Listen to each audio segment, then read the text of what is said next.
At present, 28.5% of the Indian population lives below the poverty line. Thousands of people chasing water tankers, taking fewer showers, sweating out in long queues, and even missing work to store enough water for the day. India's decision is reigniting disputes with Pakistan. Both control parts of Kashmir, but each country claims the region in its entirety. This week, US investment banking firm Jefferies predicted India is poised to surpass Japan and Germany to become the world's third largest economy by the year 2027. India recently overtook China as the world's most populous country. A lot of people are speaking about a demographic dividend also driving economic success there. India, which is set to grow more than 6% this year. That's more than any other major economy. Forget what you've heard about India. Let's find out what it's really like. What's up with it? We're gonna go head over and train some jiu-jitsu with the guys over here in Coorg. So pretty stoked. It's gonna be cool to meet some new people, and your boy is gonna be putting on a clinic since I'm kind of one of the higher level people in this part of the world at the moment. So this will be good for them, get a chance to train with someone who's, you know, more experienced with jiu-jitsu, and good for me, more experienced teaching since I'm still pretty new at teaching.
Alright guys, we're going to work a little bit on our break fall since I saw some guys not break falling super correctly. Like if you're young, you can get away with this. You know, as your joints get tighter, you really don't want to slap away from your body. You want to go as close to your body as possible so that you don't hyperextend your elbows. So we're just going to do back break pull. Chin is tucked, right? Yeah. Technical stand up. 1.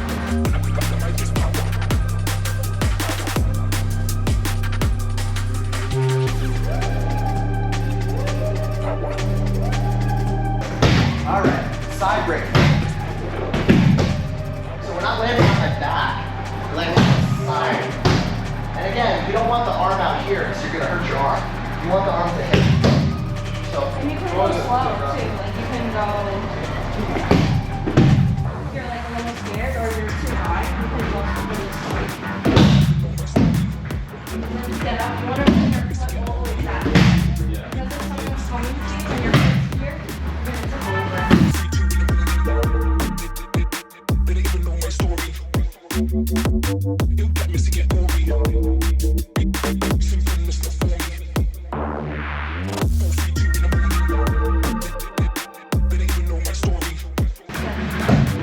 So we're going to start here.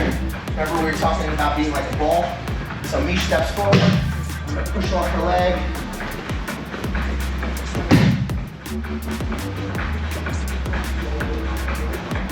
It helps if you sit up. Right?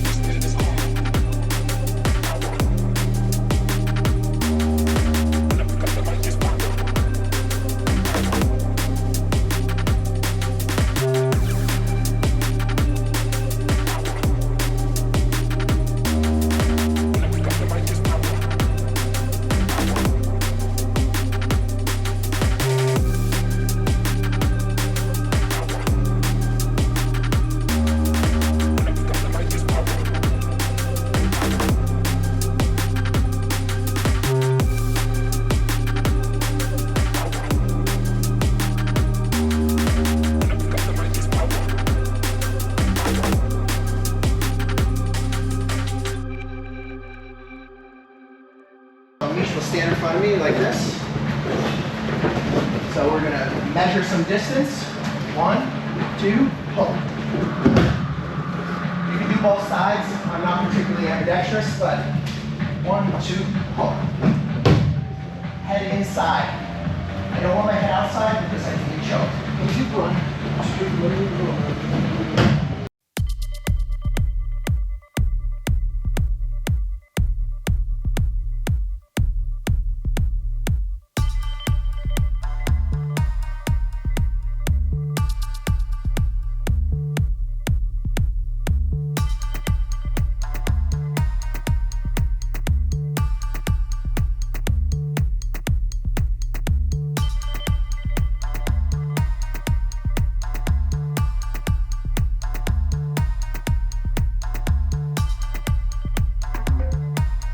Right? When you find his head, 1, 2, take the back. Pulse. Okay?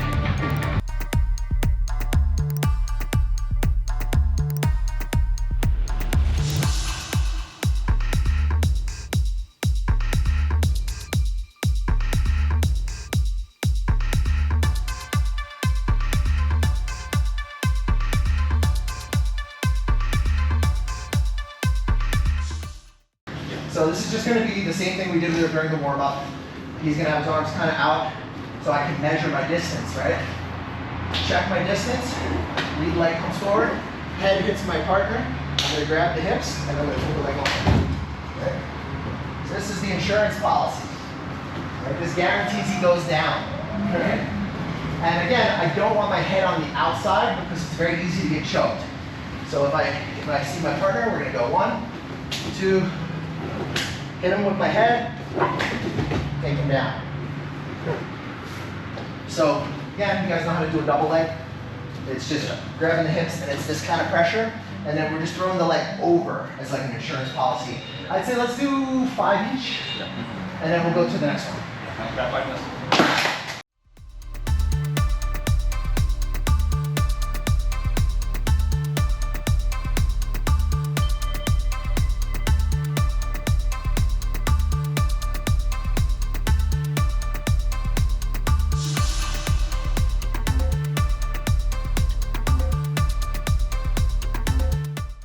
So same thing, I'm going to shoot, measure distance.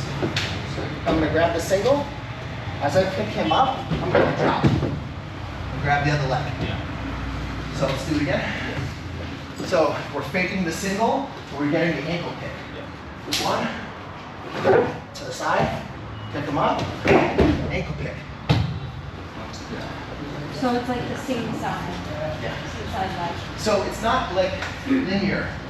Like as I shoot for the single, I get a hip, an angle. Right? I want to make him think I want the single. So I pick up and I go for the ankle pick. So we're selling the single, right? We're not just grabbing it. We're gonna pick it up like we want it, and then we're gonna band it and grab the other foot. You guys want to see again? Yes. One more. Okay. I'll do it nice and slow. Measure your distance from your partner. Right? Boom. 1, angle. I start to pick it up, and I just drop. When you drop, keep a hold of the legs, because that'll make it easier for you to pull yourself up the body. Give it a shot.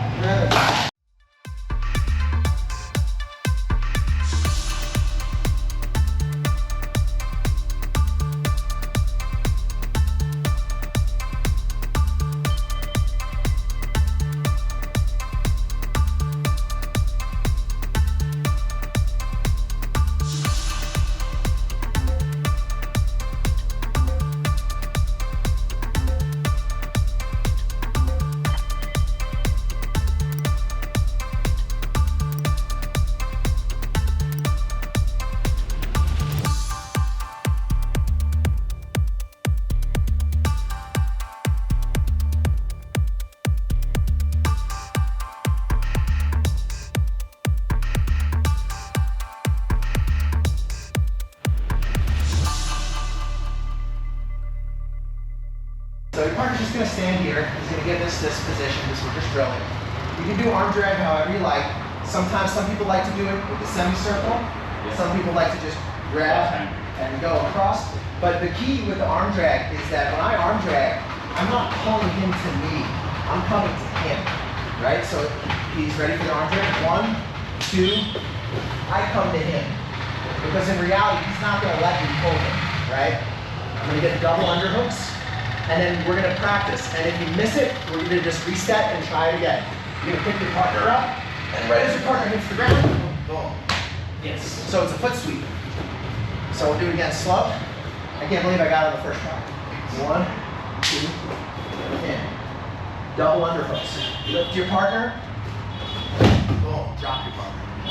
So the key to this is, as soon as his foot is coming down, I'm foot sweeping, right? So I'm not just picking him up, right?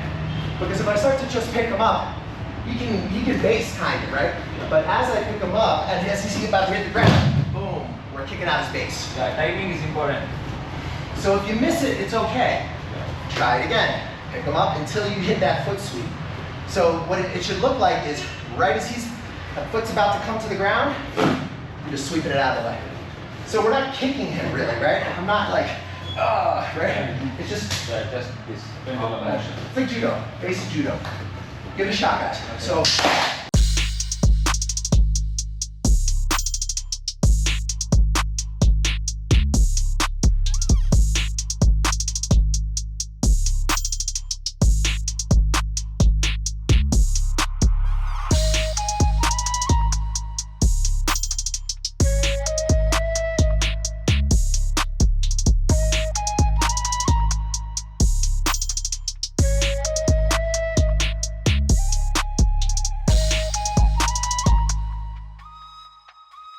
All jiu-jitsu is like human climbing.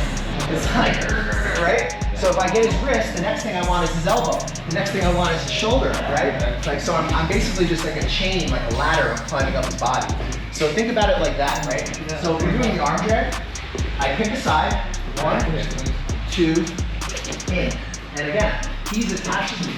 So if I start to come under here, again, I'm making him hold my weight the whole time. Guys, pay attention. We always want to make our partner hold our weight. And we always want to be attached to our partner. Because if you do the arm drag on me and do it like kind of loosely, right? You see what I mean? It's not going to work. But if I do it on him like this, I step in, now pull away. Right? Where are you going? Yeah, he closed the space. He's not going nowhere. Right? Because there's attachment. Because I'm attaching myself to his body. If it's loose, it's not going to work. All right, so let's do a couple more, and then we'll go into some ground stuff, yeah? Yeah.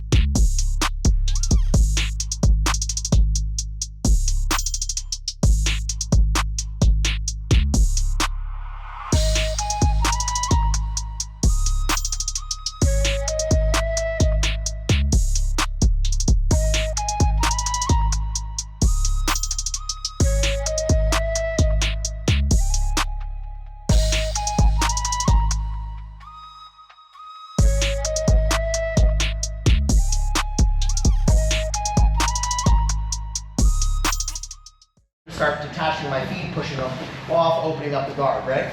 So I can't allow that as the person in closed guard. So I'm going to constantly be playing this game, right? Using my hips and my arms. And we're not just using my arms. I'm not just clearing him like this. I'm clearing him and I'm pulling him in with my hips. And I'm constantly looking for some kind of entanglement. So think about closed guard as mount upside down, right? So what I always want to do is I always want to keep him where he can't posture, right? Because all my attacks are going to come from his posture being broken, right? And it's also going to prevent him from punching me. It's going to be a lot harder for him to hit me if I have him like this than if I have him up like this. He can hit me as much as he wants, right? So it's important that we're always at the person on the bottom. We're always going to break the posture, and we're always going to keep our partner in some kind of entanglement so that it's hard for him to posture up. So if he tries to posture up, right, I'm going to keep him attached to me. And if he starts to sit up and pull me up, I'm going to stay attached to him, right? Now he has to hold my weight in order to get up, right?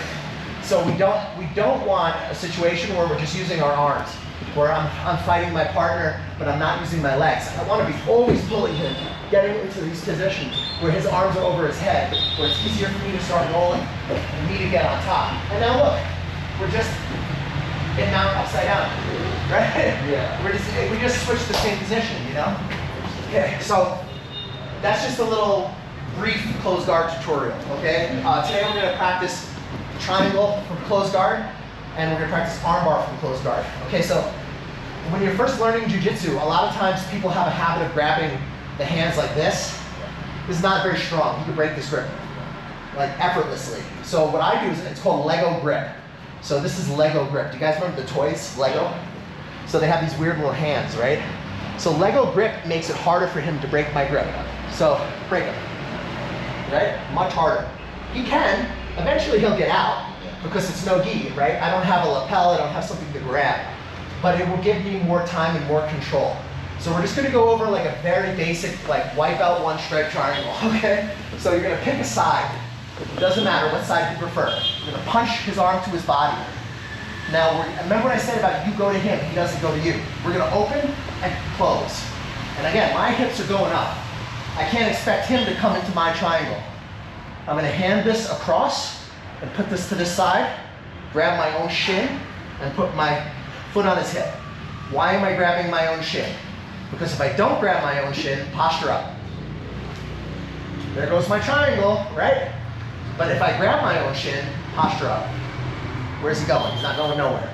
Now, we're gonna pretend that this is a perfect world. Because in a perfect world, I get to go like this, 1, 2, and just put his arm across. In reality, it may be like this. You may have to do something where I bridge my hips to get his arm across. Like, a lot of things can happen, but for the sake of learning, his arm gets across easily, okay? Grab your shin, foot on the hip. Now, if you have to move, it's gonna be kind of determined on your partner's body size and their body type, right? Maybe you have short legs, maybe your partner has a big torso, they have a big upper body, so you might need to make adjustments. What we're gonna do is we're gonna keep this shin here, grab here on your shin, keep this posture broken, and then if I need to move, I'm gonna take my foot off his hip and turn my body more to an angle. Toward the arm. Yeah, towards the arm. Towards the arm. Okay? Always towards the arm. And guys, I don't want your toe like this. Flex your heel, right? Because when you flex your heel, you're activating your hamstring. So this leg is gonna come up and over. And I'm not doing this. I'm flexing and I'm contracting, right? My partner taps. Now, if he doesn't tap, this is the nicer way to do it. You can grab your own shin. And again, look at my feet. They're not like this. They're like this. And I'm gonna contract and pull on my own knee. The less nice way to do it is to grab my partner's head and to pull him in like that, right? So again, from the start, close guard, pick a side, Lego grip, boom, hips up, right? Arm across, grab my shin, foot on the hip. So the reason I put my foot on the hip was it also prevents him from moving. It's harder for him to move. Yeah. And it also allows me to move myself if I need to. Like sometimes, like for example, we're different body size. I might be able to finish it right here, right? But that doesn't mean it's gonna work for everybody. Yeah. So you might need to take your foot and you gotta figure out where you're gonna have a better angle. Then you can close your triangle. You guys wanna try? Yeah. What's up guys? I'm in Mysore, India. I'm chilling with this cow here. If this cow were to give me mad cow disease, I would want to have health insurance. And if you're going to live as an expat, you're going to want to have health insurance too. He's either biting me or licking me. He's licking me. Aw, hello. You're so cute. See, if I get sick from touching this cow, I want to have health insurance, right? So Safety Wing is a good health insurance for people like me who travel around the world and live in interesting places. I'm covered. If I get sick in India, at least I got health insurance. Safety Wing is designed for people who move around and who travel, so it's the perfect health insurance for people who live our kind of lifestyle. One grip. Now I know this is gonna seem weird. Outside, across. And again, I'm kind of on his tricep. I don't need to bring him all the way over. I just need to bring him across my center. And the reason why we grip like this is because it's a little bit harder for him to pull the arm back. I'm attached to him again. This hand is now free. I'm going to grab his shoulder and I'm going to break his posture. The foot will go to the hip and I'm going to cut an angle like this. Now remember what we said about flex, active hamstring, okay? I'm just going to slide up here and I don't need to hold it. I can just hold his arm like this. Now I'm going to push his head out of the way. Now this leg becomes less important and this leg becomes more important. This will be the cross-face leg. So again, active hamstring. And now the idea is that it's harder for him to posture. So if you try to posture up, coach, see how my leg is crushing. I want to keep this here, but this is the leg that's important. Now we don't finish the arm bar by pulling his arm. We finish the arm bar by just extending our hips. Right? Yeah. And again, it should be very light. We're not here to hurt our partners, we're here to practice, right? So here we have the two. You choose the side, I don't care. One, across the center line. Grab him, pull him in, foot on the hip, angle. Slide your grip up. If you want, you can hold it, it doesn't matter.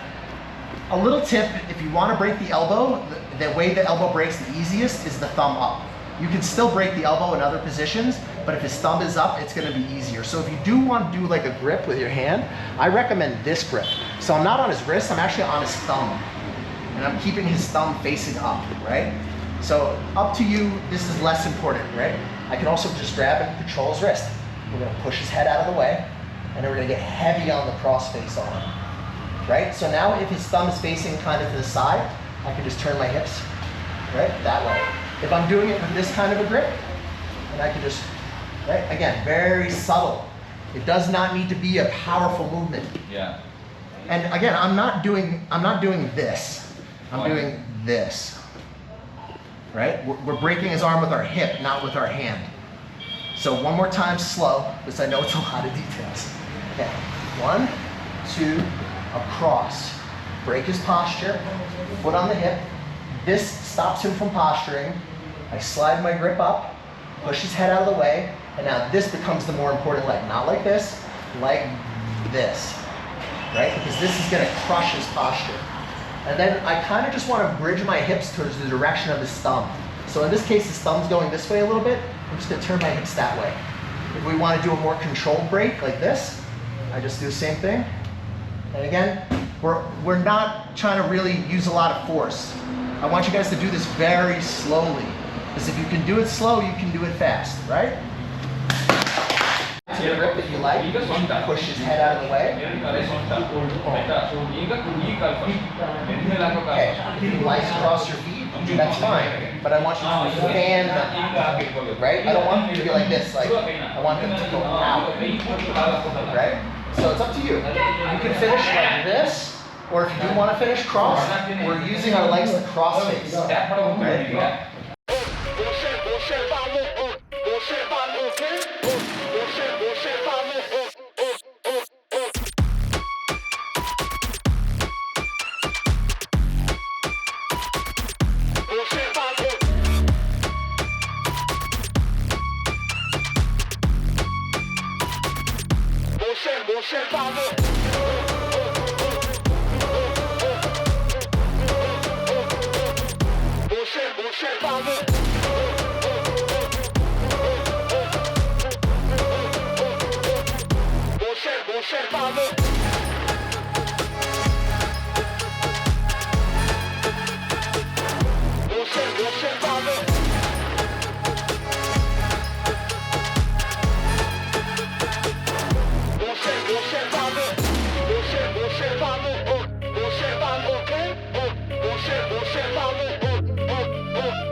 Guys, we had a great session. If you are in Coorg, C3 MMA is the place to be. Look at all these smiling faces. Come train with them. Everybody's super nice. She's a killer. Everybody else is nice. Yeah. Come train with them. They're great people. If you're in Coorg, you gotta come check it out. Brush your face and wash your teeth, son. Reborn abroad got me a job in Vietnam. Reborn abroad got me a job in Vietnam. Years later, we're still friends, so hit us up. Reborn abroad, they're legit. They got me a job. I'm pretty happy. Reborn abroad got me a job in Vietnam. Reborn abroad got me a job. Brush your teeth. Hey, what's up? I'm D from Canada. Hook up with the New York Nomad if you want a smooth ride into Vietnam or any Southeast Asian countries. Hey, my name is Aaron. Get in contact with the New York Nomads. If you want to get into Vietnam, hit them up. They'll get you in securely and professionally. Yo, this is Uncle Hollywood. I'm telling you right now, the New York Nomad got me a job. He's legit. Hit him up. Check him out. New York Nomad set me up in Vietnam. Yo, my man got me a job. Come to Vietnam. Hey, what's up, guys? You thinking about coming to Vietnam? You're not sure where to start. You've heard a lot of things online. You don't know what's true. You don't know what's not. We offer a consulting service where we help you get on your feet in Vietnam. We give you advice on negotiating contracts with employers. We help you with real estate agents, visa agents that are reliable and that you can trust. We help you get started in this amazing country and get on your feet. We help you get into different opportunities that might be more difficult for you if you were just landing in the country on your own. And we help you avoid a lot of the pitfalls and problems that you could have as a newcomer here. We provide you with reliable job recruiters, visa agents, real estate agents, and advice. If you guys are thinking about coming to Vietnam, hit us up for a consultation. We'll help you get started, help you get on your feet, and hopefully you'll love Vietnam as much as we do.